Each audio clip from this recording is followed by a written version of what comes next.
আল্লাহর নবী প্যারা হাবিব রাসূল আকরাম সাল্লাল্লাহু আলাইহি ওয়াসাল্লাম ইন্তেকালের আগ মুহূর্তে তিনি যখন বুঝতে পেরেছেন দুনিয়ার জমিনে আর থাকার সময় নেই, আল্লাহ রাসূল সাল্লাল্লাহু আলাইহি ওয়াসাল্লাম মসজিদে নববীর ভিতরে দাঁড়িয়ে ভাষণ দেওয়া শুরু করলেন।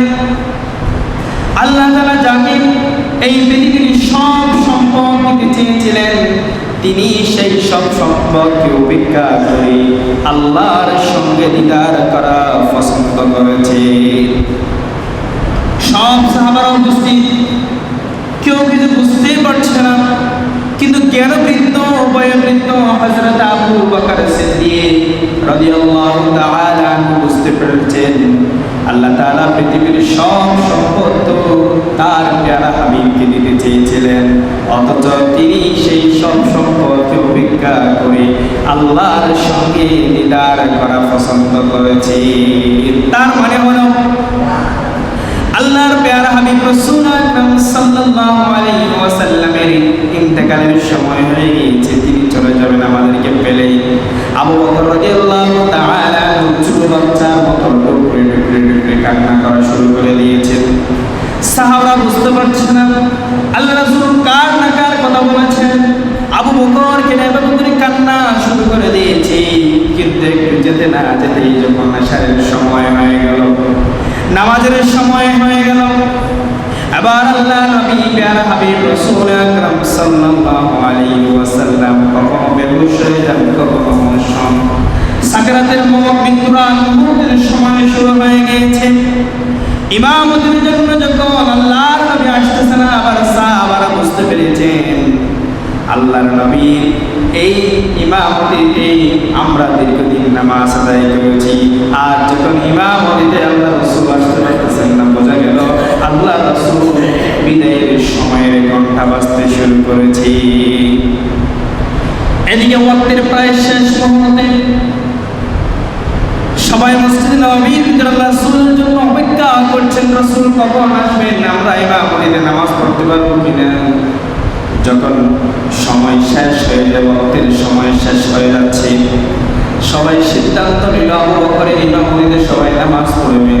আল্লাহ রাসূল ঠিক সেই সময়ে আল্লাহ রাসূল সাল্লাল্লাহু আলাইহি ওয়াসাল্লাম ঘোষ ফিরে আসলো। আয়েশা রাদিয়াল্লাহু তাআলা আনহা বলেন, ও আয়েশা, মসজিদ নববীর ভিতরে কোন কি হচ্ছে আমাকে একটু জানাও। আয়েশা রাদিয়াল্লাহু তাআলা আনহা বলেন, আপনার জন্য সাহাবারা দীর্ঘ সময় এদের অপেক্ষা করতেছিল, কিন্তু যখন ওয়াক্তের প্রায় শেষ সময় হয়ে গিয়েছে, আমার বাবার ইমামতির সাহাবারা নামাজ শুরু করে দিয়েছে। আল্লাহর প্যারা হাবিব রাসূল আকরাম সাল্লাল্লাহু আলাইহি ওয়াসাল্লাম বলেছেন, ও আয়েশা, মসজিদ নববীর দিকে একটা জানালা খুলে দাও, আমি একটু নামাজের দৃশ্যটা দেখতে চাই। মসজিদ নববীর দিকে জানালা খুলে দেওয়া হলো। মসজিদ নববীর ভিতরে নামাজ চলতে আবু বকরের ইমামতিতে আল্লাহর নবী তার চোখটা তুলে তুলে যখন মসজিদ নববীর দিকে তাকালেন, দেখা যাচ্ছে না আবু বকরের ইমামতিতে সাহাবারা নামাজ পড়তেছে। আল্লাহ রাসূল সাল্লাল্লাহু আলাইহি ওয়াসাল্লামের চোখের কোণা দিয়া পানি টপ টপ টপ টপ করে পড়তেছে। আয়েশা সিদ্দিকা রাদিয়াল্লাহু তাআলা জিজ্ঞেস করলেন, ইয়া রাসূলুল্লাহ, আজকে আপনার নামাজের দৃশ্য দেখে কান্না করার কথা না, আপনি কান্না করছেন কেন? আল্লাহ রাসূল বললেন, এটা আমার দুঃখের কান্না নয়, এটা হলো আমার সুখের কান্না। এই নামাজ প্রতিষ্ঠা করার জন্য উহুদের ময়দানে, তায়েফের ময়দানে আমার শরীর থেকে অসংখ্য রক্ত জমেছে। আজ আমি যখন নিজের সচক্ষে আমার ইন্তেকালের রাত মুহূর্তে যখন এই মসজিদে নববীর ভিতরে আমি যখন নামাজের জামাত দেখতে পেলাম, আমি মনে করছি কিয়ামত পর্যন্ত এই নামাজের জামাত চলমান থাকবে। সুবহানাল্লাহ। আল্লাহ রাসূল সাল্লাল্লাহু আলাইহি ওয়াসাল্লাম সাকরাতের মুহূর্তে একেবারে কাছাকাছি চলে আসলেন। আম্মা আয়েশা সিদ্দিকা রাদিয়াল্লাহু তাআলা আনহা সেই সময়ের কথাটা উল্লেখ করে দিয়েছেন। ইন্তেকালের আগ মুহূর্তে আল্লাহর প্যারা হাবিব রাসূল আকরাম সাল্লাল্লাহু আলাইহি ওয়াসাল্লাম নাতির কথা, জামাইয়ের কথা, স্ত্রীর কথা, কারো কথা মনে করলেন না, শুধু বলেন আসসালাত আসসালাত আসসালাত ওয়া মা মালাকাত বাবাজিরা, নামাজ নামাজ নামাজ ছেড়ে দিও না। সাকরাতের মওতের সময় আল্লাহ রাসূল নামাজের কথা বলেছেন, অথচ আজকে আমরা সেই পরকালীন ভয়গুলো আমাদের কাছ থেকে দূর সরে গিয়েছি। আজকে আমরা সেই নামাজ ছেড়ে দিয়েছি। আম্মা আয়েশা সিদ্দিকা রাদিয়াল্লাহু তাআলা সেই সময় বলছেন, قال رأيت النبي صلى الله عليه وسلم وهو بالموت وعنده قدم فيه ماء وهو يدخل يده في قدم ثم يمسح وجهه ثم يقول হযরত আয়েশা সিদ্দিকা রাদিয়াল্লাহু তাআলা বলেন, সাকরাতের মওতের সেই সময়ে ওয়াইন্দাহু কদমুন ফীহি মাউন, আল্লাহ রাসূল সাল্লাল্লাহু আলাইহি ওয়াসাল্লামের পায়ের কাছে একটি পাত্র রাখা হলো, আর পাত্রের ভিতরে কিছু পানি ছিল। আল্লাহ রাসূল সাল্লাল্লাহু আলাইহি ওয়াসাল্লামের সাকরাতের ঠিক সেই সময়ে দেখা যাচ্ছে আল্লাহ রাসূলের হাত মুবারক পাত্রের ভিতরে ঢোকাচ্ছেন, আর পানি গুলো দিয়া নিজের চেহারার মধ্যে আস্তে আস্তে করে মাখা শুরু করছেন এবং বলছেন সুম্মা ইয়াকুল, তিনি বলা শুরু করেছেন, আল্লাহুম্মা ইন্নী আলা মুনকারাতিল মাউতি আও সাকরাতিল মাউত, ও আল্লাহ, এই সাকরাতের মওতের যে কষ্ট, এই সাকরাতের মওতের কষ্ট থেকে আমাদেরকে রক্ষা করো। সুবহানাল্লাহ। আল্লাহ রাসূল সাল্লাল্লাহু আলাইহি ওয়াসাল্লাম সাকরাতের মওত ছিল অত্যন্ত সহজ, এরপরও আল্লাহ রাসূল সাল্লাল্লাহু আলাইহি ওয়াসাল্লাম সাকরাতের মওতের যে বিশাল কষ্ট, এই কষ্ট থেকে আমাদেরকে হেফাজত করে উম্মতদের শিক্ষা দিয়েছে। সাকরাতের মওতের কত কষ্ট বান্দা দেয়, অথচ আজকে আমরা মুহূর্তের মধ্যে তাকে শেষ করে দিব। এই করলাম সেই করলাম, নিজে আত্মহত্যা করে অনেকে, অথচ সেই সাকরাতের মওতের কষ্ট সম্পর্কে তার ধারণা নাই। মৃত্যুর যন্ত্রণা হয় তিন ধরনের, গভীর মনোযোগ। তিন ধরনের মৃত্যুর যন্ত্রণা হয়। এক নাম্বার হচ্ছে জান কবজের সময় তিন পদ্ধতিতে হয়। একটা হলো ফাফিদের জান কবজ, আরেকটা হলো নেককারদের জান কবজ, আর আরেকটা হলো শহীদের জান কবজ। তিনটি পদ্ধতিতে মানুষের জানটাকে কবজ করা হয়। মালাকুল মউত ফেরেশতাদের এই দল মানুষের জান কবজ করেন তিনটি পদ্ধতিতে: ফাফিদের জান কবজ, নেককার ব্যক্তিদের জান কবজ এবং শহীদের জান কবজ। গভীর মনোযোগ দিয়ে আমরা বুঝতে পারবো তিন ধরনের জান কবজ হয়। একটা এক এক ধরনের করে জান কবজ। সাকরাতের মওতের কষ্ট সবার একই ধরনের নয়, এক একজনের একইভাবে জান কবজ হয়। আসুন আমরা সেই বিষয়গুলো একটু জানার চেষ্টা করি। যারা পাপী, দুনিয়াতে যারা বেনামাজি, দুনিয়াতে যারা অন্যের হক লুণ্ঠন করে, দুনিয়াতে যে মানুষের সম্পদগুলো ভক্ষণ করে ফেলে, যারা অন্যায় করে, অত্যাচার করে, নিপীড়ন শুরু করে, জুলুম যারা করে, সেই ফাফিদের জান কবজ হবে। সেই ফাফিরাও কিন্তু কুল্লু নাফসিন যায়িকাতুল মাউত, এই ফাফিরাও দুনিয়ার জীবনে থাকতে পারবে না।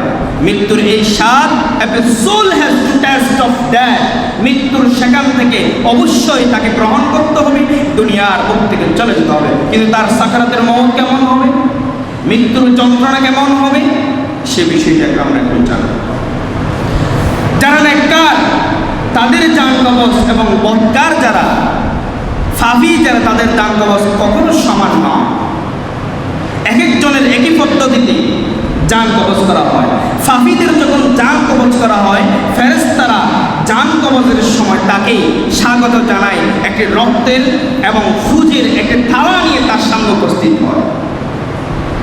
ফাফিদের জান কবজের সময় ওই ব্যক্তি যেই ফাফি সে দেখতে পারবে, ফেরেশতারা উপস্থিত হবে তার সামনে একটি রক্তের এবং ফুজের একটি থালা নিয়ে তাকে ওয়েলকাম জানাবে, আসো আবার, তোমার দুনিয়ার জীবনের টাকার সময় শেষ, আসো, তুমি দাম্ভিকতা করেছো, অহংকার করেছিলে, মানুষকে নির্যাতন করেছো, যত পাপ আছে তুমি করেছো, এখন তোমাকে দুনিয়ার সময়, তোমার ভিসার মেয়াদ শেষ, চলে যেতে হবে তোমাকে। কিন্তু যাবে কিভাবে, তার সামনে সে প্রেজেন্ট হয়ে যাবে। এবং সবচেয়ে মারাত্মক বিষয় হচ্ছে তার জানটা যখন কবজ করা হবে, কষ্ট দিয়ে যখন জানটা কবজ করা হবে, যখন ফেরেশতারা আকাশের দিকে উঠতে চাইবে, আকাশের দরজা বন্ধ করে দেওয়া হবে। এই ফাফিদের জান নিয়ে এখানে ওঠা যাবে না। ফাফিদের জানটা তাকে সিজ্জিনের জমিনের থেকে 70,000 ফিট তাকে নিচে নিয়ে যাওয়া হবে। হাদিসের ভিতরে এসেছে আইয়াতুহান নাফসুল হাবিসা কানাত ফিল জাসাদিল হাবিবি উখরুজি দামিমাতান ওয়া আবশিরি বিহামিমিন ওয়া গাসসার। আল্লাহ রাব্বুল আলামিন রাসূল আকরাম সাল্লাল্লাহু আলাইহি ওয়াসাল্লাম জানিয়ে দিয়েছেন, এই হাদিসে ইবনে মাজাহ শরীফের ভিতরে এসেছে, আল্লাহর নবী জানাচ্ছেন পাপীদের জানটা কেমন করে কবজ করে জানো নাকি? আইয়ুহান নাফসুল খাবিসা, ফেরেশতারা এসে তাকে বলবে, ও দুষ্ট ব্যক্তি, ও পাপী ব্যক্তি, দীর্ঘদিন ধরে তুমি পাপ করেছো, আসো আবার তোমার জান কবজের সময় শুরু হয়ে গিয়েছে। ওয়াবশিরি, তাকে সুসংবাদ দিবে, বিহামিমিন ওয়া গাসসার, রক্তের এবং ফুজের একটি দুর্গন্ধযুক্ত থালা নিয়ে তার সামনে উপস্থিত হবে, বলবে আইয়াতুহান নাফসুল খাবিসা, ও পাপী আত্মা, বের হও, শরীর থেকে বের হয়ে যাও। তাকে অত্যন্ত কষ্টের সাথে দুর্গন্ধযুক্ত থালা নিয়ে তার সামনে উপস্থিত ফেরেশতারা বলবে, ও জান বের হও, তোমার সময় শেষ। তাকে অত্যন্ত কষ্টের সাথে সেই জানটা কবজ করা হবে। কোরআনুল কারীমের ভিতরে সেই কথাটা উল্লেখ করে দিয়েছেন, যখন পাপীদের জান কবজ শুরু হয় সে ছটফট করতে শুরু করে, বারবার বলে আমাকে একটু চাটফুট দাও, কিভাবে করে আমি আজকের এই বিষাক্ত জান কবজের স্থান থেকে আমি বাঁচতে পারবো। কোরআনুল কারীমের ভিতরে ৭৫ নম্বর সূরা সূরাতুল কিয়ামার ২৬ নম্বর আয়াত থেকে আল্লাহ তাআলা সেই কথাটা বলছেন, কাল্লা ইযা বালাগাতিত তারাকিয়া ওয়া কিলা মাররা, জান কবজ যখন শুরু হয়ে যাবে তখন সে বলবে আমাকে একটু চারপুক দাও, ফু দাও একটু, যতই ফু দেন না কেন চারপুক কোনো কাজে আসবে না। ওয়াজান্না আন্নাহুল ফিরাক ওয়ালতাফাতিস সাকু বিস-সাক, চটফট করতে শুরু করবে পাপীদের জান কবজের সময়, দুইটা পা এক জায়গায় লেগে যাবে, ছটফট করতে শুরু করবে। ইলা রাব্বিকা ইয়াওমা ইযিল মাসার, জান কবজ হয়ে যাবে। দুনিয়াতে যতই অহংকার করো না কেন, ক্ষমতা দেখিয়েছিলে, অর্থ দেখিয়েছিলে, মানুষকে মানুষ মনে করো নাই, মানুষের উপর জুলুম করেছো, অন্যায় করেছো, অত্যাচার করেছো, কিন্তু ও পাপীর দল শুনে রাখো, মৃত্যুর সময় তোমার জানটা কবজ করা হবে অত্যন্ত কষ্ট দিয়ে, কষ্টের সাথে জানটা কবজ করা হবে এবং তোমাকে জাহান্নামের ঠিকানায় তোমাকে নিয়ে যাওয়া হবে। সেদিন তোমার কাছে যতই হুজুর নিয়ে আসে না কেন, ওই জান তোমার কোনো কাছে আসবে না। সাকারাতের মওত শুরু হয়ে গেলে তওবা কাজ হবে, এই জন্য তওবা করতে হবে সাকারাতের মওত আসার আগে। এখন আজকে আমার দেশের একটি বদভ্যাস আছে, সারা বছর সারা জিন্দেগি পর গুনাহ করতে করতে গুনার পাহাড় করে ফেলে, মানুষকে মানুষ মনে করে না, পশ্চিম দিকে একটা সিজদাও দেয় না। যখন সাকারাতের মওত শুরু হয়, মসজিদের ইমাম সাহেব মসজিদ সাহেবকে ধরে নিয়ে আসে বলে একটা তওবা করা, ওই সময় তার তওবা কবুল হবে না, মুক্তির শব্দ বের হচ্ছে না, তওবা কেমন কবুল করবে? সারা জিন্দেগি পর গুনাহ করেছে। এই জন্য আল্লাহ রাসূল আমাদেরকে শিখিয়ে দিয়েছেন, দৈনিক ৭০ থেকে ১০০ বার পর্যন্ত তওবা করেছেন। কোন সময় আমার মৃত্যু হয়ে যায় আমি জানি না। ফাইযা জা আজালুহুম লা ইস্তাখিরুনা সাআতাম ওয়া লা ইস্তাকদিমুন, ১ সেকেন্ড আগেও হবে না, ১ সেকেন্ড পরেও হবে না। কিসের তোমার এত অর্থ, কিসের এত বাহাদুরি, কিসের ক্ষমতা তুমি দেখাও? তোমার তো ১ সেকেন্ড তোমাকে সময় দেওয়া হবে, তাহলে কোন সময় আমাদের মৃত্যু হয়ে যায় আমরা জানি না। এজন্য আমাদেরকে সব সময় তওবা করে আমার প্রস্তুতি নিতে হবে, আমাকে একটু করে যে পরকালের জীবনে পাড়ি দিতে। এজন্য সাকরাতের মওত আসার আগে আমাদেরকে তওবা করতে হবে। এবার আসুন, তাহলে ৩ পদ্ধতিতে জান কবজের কথা বললাম। একটা পদ্ধতি আমরা শুনেছি পাপীদের জান কিভাবে করে কবজ করা হয়। এবার যারা সব সময় আল্লাহর উপর তাওয়াক্কুল করে, জান্নাতি ব্যক্তি যারা, নেককার ব্যক্তি যারা, তাদেরও তো জান কবজ করা হবে, তাদের জান কিভাবে করে কবজ হয়, সাকরাতের মওতের সময় তাদের কোন অবস্থা হবে একটু আমরা দেখি। জান্নাতি যাদের, নেককার যাদের, তাদের জান কবজের সময় ফেরেশতারা তার সামনে উপস্থিত হবে, তার সামনে উপস্থিত হয়ে এবার তাকে সালাম দিবে, সালাম দিয়ে জান্নাতের পথটা দেখিয়ে দিবে। কোরআনুল কারীমের 16 নম্বর সূরা সূরাতুন নাহলের 32 নম্বর আয়াত আল্লাহ তাআলা সেই ডকুমেন্টটা দিয়ে দিচ্ছেন। ফেরেশতারা কি বলেন শুনেন, আল্লাযীনা তাতাওয়াফাহুমুল মালাইকাতু তাইয়্যিবিনা ইয়াকুলুনা সালামুন আলাইকুম উদখুলুল জান্নাহ বিমা কুনতুম তা'মালুন। ও নেককার বান্দা, তুমি তোমার রবকে দেখো নাই, এরপরও তোমার রবের জন্য সব সময় সিজদা করেছিলে, ভয় করেছিলে, তাকওয়া অর্জন করেছ। আল্লাহ যদি তোমার ভিতরে ছিল, যেগুলো কাজ করার সময় আমার রবের কাছে আমি কি জবাব দিব সেই বিবেচনায় তুমি কখনো অপরাধের দিকে যেতে না। আল্লাযীনা তাতাওয়াফাহুমুল মালাইকাতু তাইয়্যিবিন, ও পবিত্র আত্মা, ইয়াকুলুনা সালামুন আলাইকুম, তোমাকে সুসংবাদ, তোমাকে সালাম, পবিত্র আত্মা তোমার প্রতি সালাম, সালামুন আলাইকুম উদখুলুল জান্নাহ, তোমার জান্নাতে প্রবেশের সময় হয়েছে। দীর্ঘদিন ধরে তুমি নামাজ পড়েছো, তাহাজ্জুদে অভ্যস্ত ছিল, অন্যায় করো নাই। ও নেককার বান্দা, পবিত্র আত্মা, আজকে তোমার জন্য জান্নাতের সুসংবাদ নিয়ে আমি এসেছি। সুবহানাল্লাহ। আল্লাহ তাআলা বলছেন, বিমা কুনতুম তা'মালুন, তুমি যা করেছিলা সব বিষয় সম্পর্কে আমি অবগত আছি। তাকে বলবেন, উখরিজি আইয়াতুহান নাফসুত তাইয়্যিবা কানাত ফিল জাসাদিত তাইয়্যিবা উখরিজি হামিদাতুন ওয়া আবশিরি বিরাউহিন ওয়া রাইহান। হাদিসের ভিতরে সেই কথা এসেছে, তুমি প্রবেশ করো আইয়াতুহান নাফসুত তাইয়্যিবা, ও পবিত্র আত্মা, বের হয়ে যাও, বের হয়ে যাও। তাকে সবসময় ফেরেশতারা এসে বলবে, সালাম দিবে, তাকে বলবে বের হয়ে যাও, বের হয়ে যাও, তোমাকে জান্নাতের দিকে আহ্বান করছি। তখন সেই পবিত্র আত্মা খুব সুন্দর আস্তে করে বের করা হবে। হামিদাও, তাকে বলা হবে তোমার প্রশংসা জ্ঞাপন করার জন্য আমি এসেছি। ফেরেশতারা তার প্রশংসা করবে, তুমি দীর্ঘদিন ধরে তো তোমার রবকে পাওয়ার জন্য তুমি অত্যন্ত কষ্ট করেছিলে, আজকে তোমার জন্য সুসংবাদ, আসো জান্নাতের দিকে, আসো। এই রূহটাকে ডাকা হবে জান্নাতের দিকে। নেককার বান্দাদের রূহটা আস্তে করে বের হয়ে জান্নাতের দিকে চলে যাবে, একটি সুগন্ধিযুক্ত কাপড়ের মধ্যে রূহটা নিয়ে আবার আকাশের দিকে চলে যাবে, রবের দরবারে চলে যাবে। সুবহানাল্লাহি ওয়া বিহামদিহি।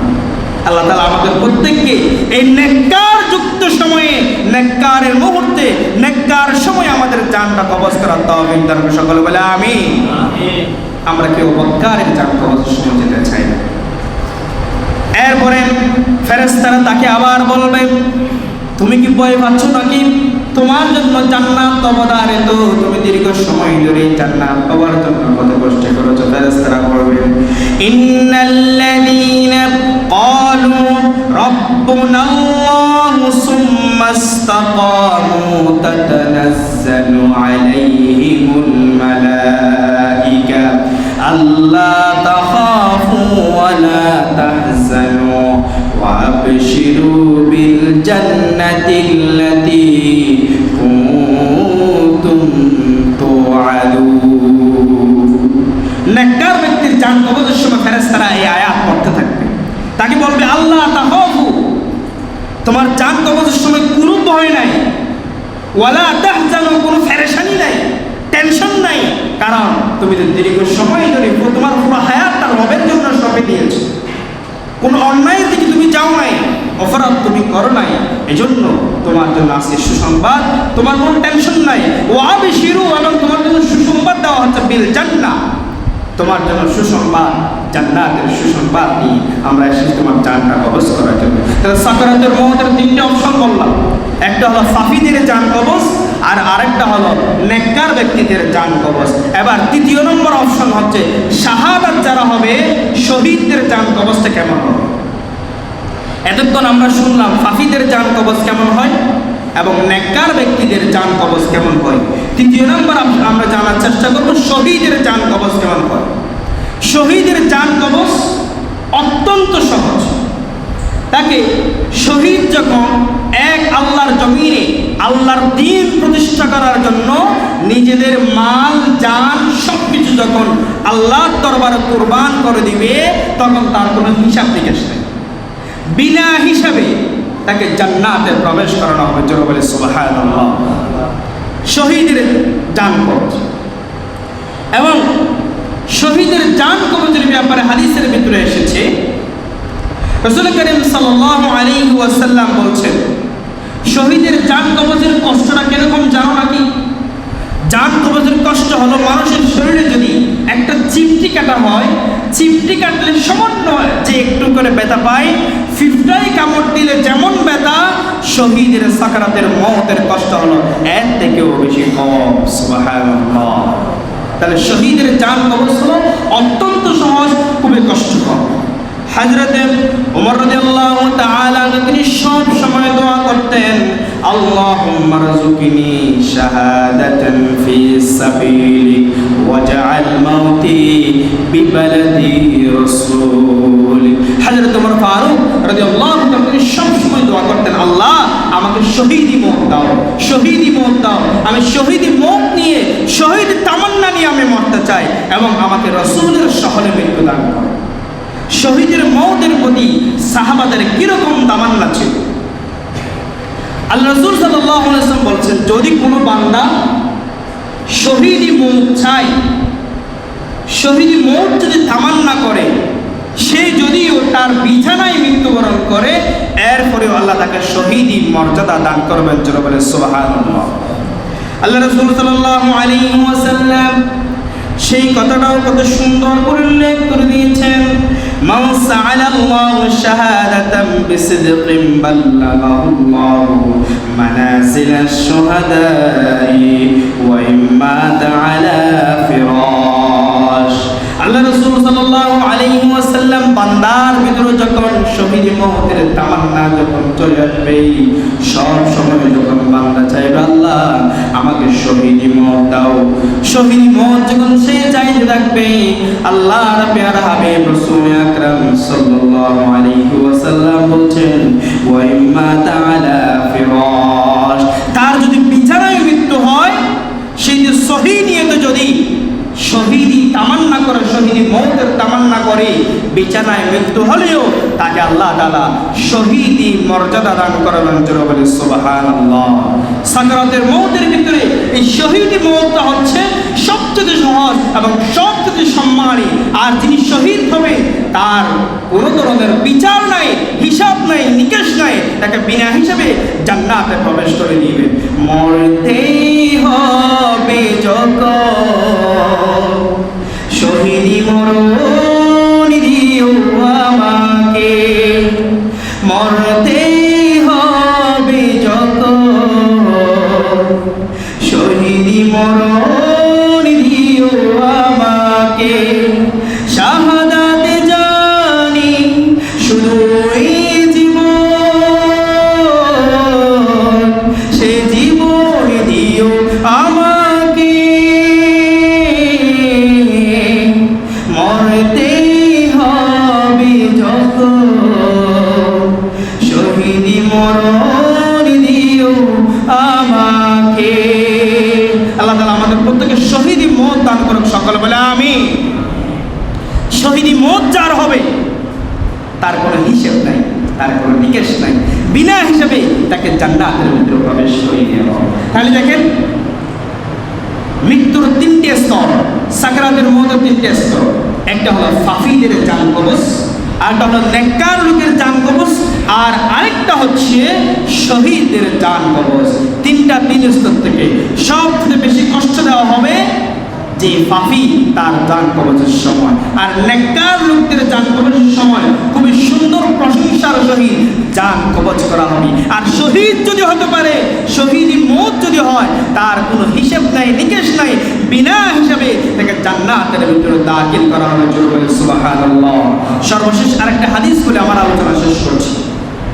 عن أبي هريرة رضي الله تعالى عنه أن رسول الله صلى الله عليه وسلم قال إذا مات الإنسان انقطع عنه عمله إلا من ثلاثة মানুষ যখন দুনিয়ার জমিন থেকে চলে যাবে সমস্ত আমলগুলো বন্ধ হয়ে যাবে যত টাকা পয়সা ঘর বাড়ি ধন সম্পদ কিছুই তার সাথে যাবে না সমস্ত আমলগুলো বন্ধ হয়ে যাবে দুনিয়াতে যত ভালো আমলগুলো করেছিল সমস্ত ভালো আমলগুলো আর করার সুযোগ থাকবে না কিন্তু কবরে যাওয়ার পরেও তিনটা আমল তার জিন্দেগিতে আমল নামায় চলমান থাকবে এক নম্বর ইল্লা মিন সাদাকাতিন জারিয়া এক নম্বর হলো সদকায়ে জারিয়া মসজিদ করে দেওয়া মাদ্রাসা করে দেওয়া গাছ রোপণ করে দেওয়া মাদ্রাসা করে দেওয়া যেই সদকায়ে জারিয়া করে মৃত্যুর পরেও যেই ভালো আমলগুলো চলমান থাকবে এই ভালো আমল যদি কোনো বান্দা করতে পারে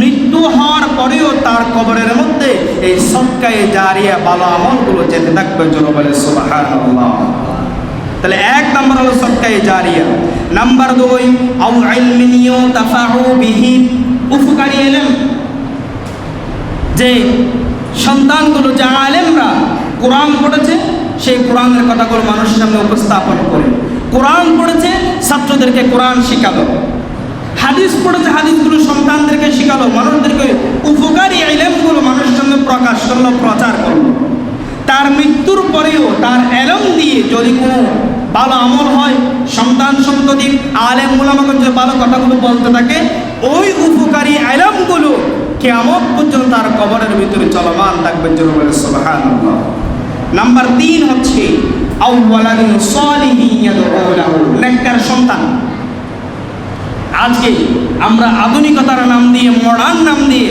সন্তানগুলোকে কোরআন শিক্ষা না দিয়ে হাদিস শিক্ষা না দিয়ে ফুরকানিয়ায় না দিয়ে মাদ্রাসায় না দিয়ে আধুনিক মডার্ন নাম দিয়ে আমরা আজকে কেজি স্কুলগুলোতে ভর্তি করাই আধুনিকতার পরিচয় দিয়ে কোরআন শিক্ষা দিই না এবং দুনিয়াবি ইলমগুলো শেখার জন্য তাকে পাঠিয়ে দিই যেই সন্তানকে কোরআন শিখালাম না ইসলাম শিখালাম না কিছুদিন আগে আপনারা দেখেছেন দুনিয়ার শিক্ষায় শিক্ষিত হাজার শিক্ষিত হলো বুয়েটের টিচার হলো সুইডের টিচার হলো কিন্তু নিজের মাটাকে তার বাড়ির মধ্যে রেখে দিয়েছে বৃদ্ধাশ্রমে রেখে দিয়েছে ওই শিক্ষা কোনো কাজে আসবে না আউওয়ালাদিন সালিহিন ইয়াদউ লাহু নেককার সন্তান রেখে যান আপনার মৃত্যুর পরে হলেও ওই সন্তান কবরের পাশে গিয়ে একবার সূরা ফাতিহা পড়বে একবার আলহামদুলিল্লাহ পড়বে আসসালামু আলাইকুম ইয়া আহলাল কুবুর বলবে আপনার কবরের ভিতরে রহমত শুরু হয়ে যাবে সুবহানাল্লাহ ওই ধরনের সন্তান রেখে যান যেই সন্তান আপনি রেখে যাচ্ছেন ওই সন্তান যদি আপনার মৃত্যুর পরে